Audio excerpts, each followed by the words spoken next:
Guys, welcome back to my channel. അപ്പോൾ നമുക്കൊരു സ്ഥലം വരെ പോയാലോ? സമയം ഇപ്പോൾ 2 മണിയായി. വേറെ എവിടെയല്ല, നമുക്ക് എമ്പുരാൻ കാണാൻ പോകാം. സ്നേഹയിലാണ് നമ്മൾ കാണാൻ പോകുന്നത്. അവിടെ എത്തിയപ്പോൾ തന്നെ കുറേ പോസ്റ്റേഴ്സൊക്കെ ഉണ്ടായിരുന്നു, ഈ ഫാൻ ഷോയുടെയൊക്കെ. കാണാൻ നല്ല ഭംഗിയുണ്ടായിരുന്നു, നല്ല രസമുണ്ടായിരുന്നു, എനിക്ക് ഭയങ്കര ഇഷ്ടപ്പെട്ടു. ലൂസിഫർ ഇറങ്ങിയ സമയത്ത് ഞാൻ ചെറുതായതുകൊണ്ട് എനിക്ക് ലൂസിഫറിൻ്റെ വലിയ ഓർമ്മയൊന്നും ഉണ്ടായിരുന്നില്ല. ഇപ്പോൾ എമ്പുരാൻ കാണാൻ വേണ്ടിയിട്ട് ഷോയ്ക്ക് പോകുന്നതിൻ്റെ തലേ ദിവസമാണ് ഞാനൊന്ന് ലൂസിഫറെ കണ്ടത്. അപ്പോൾ നമ്മൾ എത്തിയ സമയത്ത് സ്ക്രീൻ തുടങ്ങിയിട്ടുണ്ടായിരുന്നില്ല, കുറേ പേര് പുറത്ത് വെയിറ്റിംഗ് ആയിരുന്നു. നമ്മൾ എത്തിയതിന് ശേഷമാണ് അവിടെ തുടങ്ങിയതൊക്കെ. ഞാനും അമ്മയും അമിത്തും കൂടിയിട്ടാണ് പോകുന്നത്. അപ്പോൾ ആദ്യമായിട്ടാണ് വീഡിയോ കാണുന്നതെങ്കിൽ എല്ലാം ലൈക്ക് ചെയ്യുക, ഷെയർ ചെയ്യുക, സബ്സ്ക്രൈബ് ചെയ്യുക, കമൻറ്റ് ചെയ്യുക.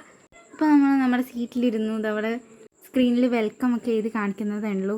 പിന്നെ തുടരും എന്ന് പറഞ്ഞ പുതിയ സിനിമയുടെ ട്രീസറൊക്കെ കാണിച്ചു. നമ്മളൊക്കെ ആദ്യം പോപ്കോണൊക്കെ മേടിച്ചിട്ടിരുന്നതാണ്.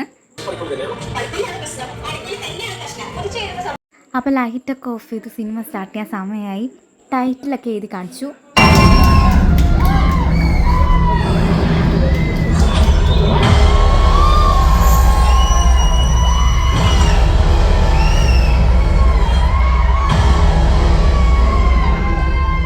അപ്പോൾ ഇൻ്റർവെല്ലായി ഗൈസ്. ഇൻ്റർവെല്ല് വരെ എന്ത് രസമാണെന്ന് അറിയോ? മോഹൻലാലിൻ്റെയൊക്കെ അഭിനയം സൂപ്പറായിട്ടുണ്ട്, എനിക്ക് ഭയങ്കര ഇഷ്ടപ്പെട്ടു. എല്ലാവരുടെയും അഭിനയം നല്ല രസമുണ്ട്. പിന്നെ നമ്മൾ താഴെ പോയി ചായയും പോപ്കോണും ചിക്കൻ സ്ട്രിപ്സൊക്കെ മേടിച്ചു. നമ്മൾ ഓർഡർ കൊടുത്തിട്ട് അവർ മേലിൽ കൊണ്ട് തരുമായിരുന്നു. അവൻ ഇൻ്റർവെല്ലിന് കുറച്ച് മുമ്പാണ് ഉണർന്നത്.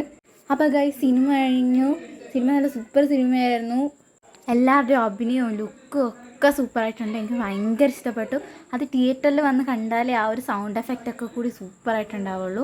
നമ്മൾ സിനിമ കഴിഞ്ഞ് ഇറങ്ങിയപ്പോൾ 6:30. പിന്നെ ഇന്ന് സൂര്യഗ്രഹണമൊക്കെ ആയതുകൊണ്ട് വെയിൽ നല്ലപോലെ ഉണ്ടായിരുന്നു, നല്ല ചൂടായിരുന്നു.